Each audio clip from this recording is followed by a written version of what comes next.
This week's Rich Dick is Jamie Dimon.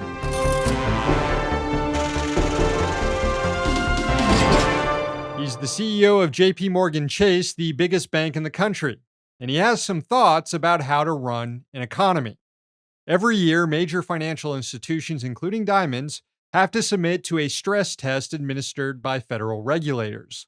The point is to ensure that the big banks aren't over-leveraged and pose a systemic risk to the entire global economy, as they did in 2007 and 2008, less than 2 decades ago. Well, the stress test results for JP Morgan Chase didn't go so well. Essentially, the bank doesn't have enough money on hand to cover all of its bets if things go sour. So it now has to generate more capital and reserves to prove it can weather any potential economic shocks on the horizon.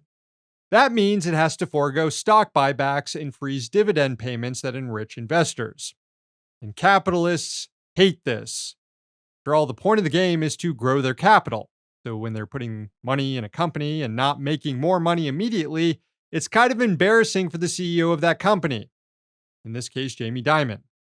Now, it's not the regulator's fault that the bank isn't in a sound position, but Dimon thinks it is. This week, he ripped the concept of stress tests, which again were brought about because banks like his crashed the economy not too long ago. He said, quote, "We don't agree with the stress tests. It's inconsistent, it's not transparent, it's too volatile, it's basically capricious, arbitrary." Well, the opposite is true. The stress tests have gotten significantly easier to pass due to regulatory capture. In the years since they were implemented, the Federal Reserve made the tests more transparent, and banks learned how to game them. Also, the Fed dropped its pass-fail ratings, so banks literally can't even fail the test anymore. Instead, they're given more nuanced bank-specific ratings. Also, in previous tests, the Fed has underestimated how bad an economy might get. 2021, for example, didn't anticipate the scope of the economic shock caused by the pandemic. And the scenario the Fed crafted for this year's test reportedly didn't take into account the war in Ukraine and subsequent hyperinflation caused by supply chain shocks and profit-seeking. So if you're not performing well on these tests, well, then you're doing something wrong. But Dimon won't admit that. He said further of these stress tests, quote, "It's a terrible way to run a financial system. It just causes huge confusion about what you should be doing with your capital." Again, the point of the stress tests is because big banks have already proven themselves untrustworthy with their capital. We've tried the other way to run a financial system with zero regulations, and it just leads to misery. JP Morgan Chase got a $25 billion bailout amid the 2008 crisis. Even the current regime of light touch regulation is insufficient to protect working-class people from financial exploitation and chaos. Banks still have enormous freedom when it comes to what they should do with their capital.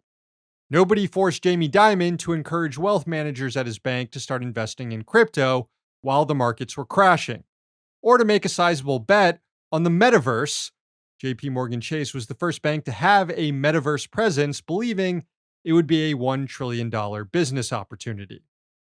So, in a way, I actually agree with Jamie. This is a terrible way to run a financial system.